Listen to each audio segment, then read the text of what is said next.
Mas o verdadeiro pesadelo começa quando ela cruza o caminho de um promotor que não acredita em nada além de provas. E olha, esse primeiro episódio já entrega tudo: suspense, romance e um mistério que prende do começo ao fim. A história começa de um jeito bem estranho. No meio de uma floresta, Yori está cavando um buraco completamente sozinha. A princípio, ninguém entende o que ela está fazendo ali, mas de repente, ela encontra um celular enterrado. Só que aquele aparelho não era um simples telefone perdido. Ele fazia parte de uma investigação de assassinato. Assim que a polícia descobre a localização do celular, o promotor Kang Book corre imediatamente até o local. Ele é conhecido por nunca desistir de um caso e faz de tudo para encontrar provas, mesmo quando todo mundo já perdeu a esperança. Quando chega à floresta, a primeira pessoa que ele vê é justamente Yori, parada bem perto de onde o celular foi encontrado. E convenhamos, qualquer policial desconfiaria dela. Durante o interrogatório, Yori não tenta se explicar. Em vez disso, faz uma observação que deixa Kang-book completamente intrigado. Ela diz que o criminoso sempre volta para a cena do crime. Na cabeça dele, aquilo soa quase como uma provocação. Os dois começam a discutir e, em questão de segundos, a conversa vira uma briga de verdade. E, gente, quem olha para Yori nunca imagina o que acontece depois. Ela simplesmente derruba Kang-book várias vezes. O promotor tenta reagir, mas ela é muito mais habilidosa do que aparenta.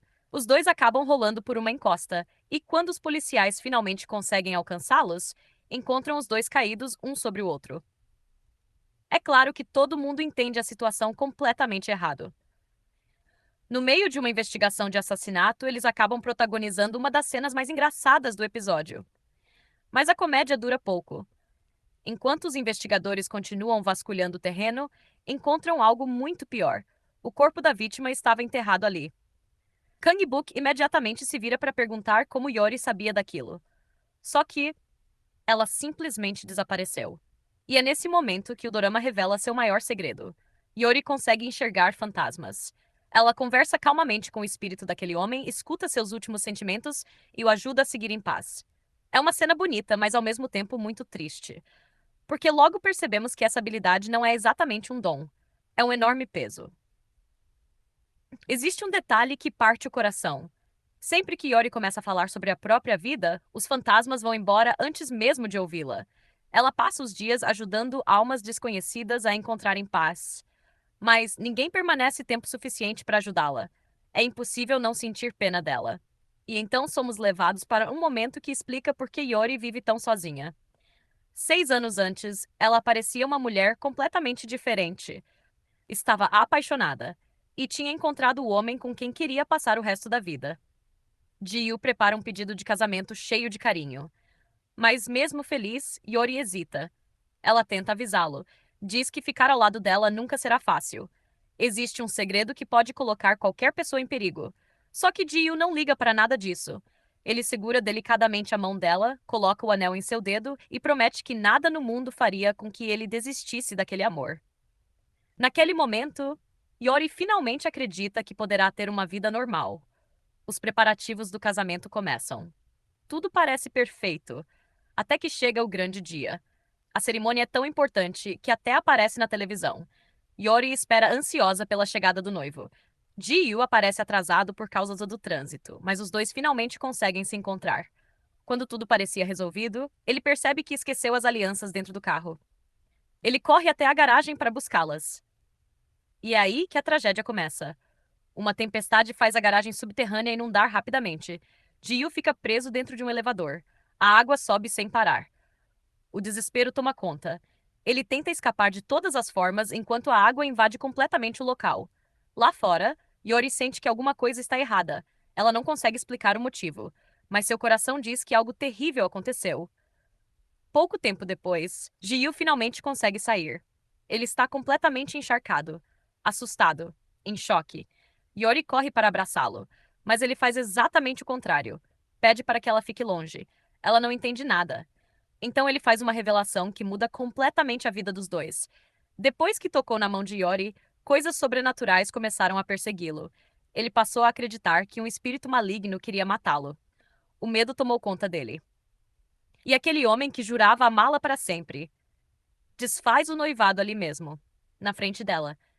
Pede desculpas, mas diz que não consegue mais continuar. Imaginem a dor de Yori naquele momento. Ela perde não apenas o homem que ama, ela perde a esperança de um futuro normal. Enquanto ela tenta conter as lágrimas, um fantasma observa tudo em silêncio e murmura que jamais vai perdoar Ji-Yu. É uma cena curta, mas arrepia. A história então volta para o presente. Agora conhecemos um pouco mais de Kang-Book. Ele está enfrentando um caso extremamente complicado. Um homem rico é acusado de matar a própria namorada. Tudo indica que ele é culpado, mas faltam provas. Mesmo fazendo uma acusação firme, Kang-Book vê o juiz declarar o suspeito inocente. A família da vítima fica revoltada. Ele próprio mal consegue esconder a indignação. Do lado de fora do tribunal, o acusado ainda faz questão de provocá-lo. Sorri, debocha, pergunta como é sentir o gosto da derrota. Só que Kang-Book não é do tipo que aceita perder. Ele promete que vai encontrar novas provas e colocar aquele homem atrás das grades. Mas existe um obstáculo enorme. Seu próprio superior manda que ele abandone o caso. O motivo? O pai do acusado é um deputado extremamente influente. Mais uma vez, o poder fala mais alto que a justiça. Mesmo assim, Kang-Book decide continuar investigando. Na mesma noite, ele visita a avó. E ela faz um aviso que, naquele momento, parece apenas uma superstição. Ela diz que ele deve manter distância de uma mulher nascida no ano do macaco negro. Se não obedecer, uma grande desgraça cairá sobre sua vida. Ele ri, agradece o conselho e vai embora sem dar a menor importância. Mal sabe ele que o destino já colocou essa mulher no caminho dele. Enquanto isso, descobrimos quem Yori realmente é. Além de enxergar fantasmas, ela é a CEO de um luxuoso hotel. Mas, ao contrário do que todos imaginam, ela leva uma vida extremamente solitária. Ela evita qualquer contato físico, usa luvas o tempo inteiro. Nem mesmo quando uma garotinha esbarra nela por acidente, ela consegue tocá-la para consolá-la. Quem olha de fora acredita que ela é fria, arrogante, distante. Mas nós sabemos que existe um motivo muito mais profundo por trás desse comportamento. Mais tarde, durante uma reunião de família, outro assunto delicado vem à tona. O salão de casamentos do hotel nunca mais recebeu uma única reserva. Tudo porque aquele lugar seria palco do casamento de Yori. Depois que ela foi abandonada pelo noivo, nenhum casal quis se casar ali novamente. É como se a tristeza daquele dia ainda estivesse presa entre aquelas paredes. Mesmo tentando parecer forte, é evidente que essa ferida nunca cicatrizou. Naquela noite de volta para casa, Yori segue uma rotina bem diferente. Ela faz exercícios, janta sozinha e, em vez de dormir no quarto, passa a noite dentro de uma barraca montada na sala. É uma imagem curiosa. Mas logo entendemos que ela faz isso porque nunca sabe quando um espírito aparecerá. E realmente aparece. Um fantasma surge silenciosamente. Sem se assustar, Yori apenas pergunta o que ele deseja. É então que descobrimos outra parte importante desse mundo sobrenatural. Anos atrás, uma xamã explicou que Yori só continuaria viva enquanto ajudasse os espíritos a realizarem seus últimos desejos. Ou seja, ela não ajuda fantasmas apenas por bondade. Ela faz isso para sobreviver. E naquela mesma noite, um novo espírito aparece diante dela. É o fantasma de um taxista assassinado. Desesperado, ele tenta mostrar quem tirou sua vida, sem imaginar que esse será o início de uma investigação muito maior. Yori decide segui-lo. O espírito do taxista observa emocionado enquanto seu corpo finalmente é encontrado. Depois de ver os criminosos serem presos, ele agradece a Yori por ajudá-lo a revelar a verdade e, finalmente, parte em paz. Enquanto isso, Kang-Book não consegue parar de pensar na misteriosa mulher. Ele se pergunta quem Yori realmente é e, principalmente, como ela sabia que havia um cadáver escondido no porta-malas daquele carro. Na manhã seguinte, Pildon continua investigando o caso e descobre que uma denúncia anônima, feita de um telefone público, levou a polícia até os criminosos. As câmeras de segurança também registraram um raro par de tênis de luxo, que pertence a apenas 3 pessoas em todo o país. As pistas acabam levando a investigação até o luxuoso Hotel Rena. Ao descobrir que Yori é a CEO do hotel, Kang-Book vai até lá para interrogá-la. Porém, a recepcionista impede sua entrada. Quando ele finalmente avista Yori pelos corredores, ela percebe sua presença e sai correndo. Determinado a conseguir respostas, Kang-Book a persegue por todo o hotel. Yori consegue se esconder em uma sala, mas ele entra logo atrás e precisa se esconder dentro de um armário quando alguns funcionários aparecem. Durante a conversa, os funcionários comentam que Yori continua exatamente igual há 5 anos. Eles estranham o fato de ela usar luvas o tempo todo e nunca permitir que ninguém a toque. Depois que todos saem, Kang-book segue Yori até seu escritório.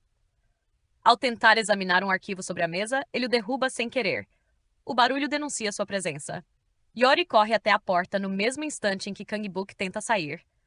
Quando a porta se abre, ela perde o equilíbrio e começa a cair. No último segundo, Kang-book segura sua mão.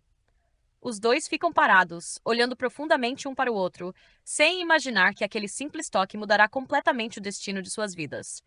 Mas o que acontecerá depois desse contato? Será que Kang-book finalmente descobrirá o segredo sobrenatural de Yori? E por que ela faz tanto esforço para evitar tocar qualquer pessoa? Tudo isso você vai descobrir no resumo completo do episódio 2 de Spooky in Love. Não perca o próximo vídeo.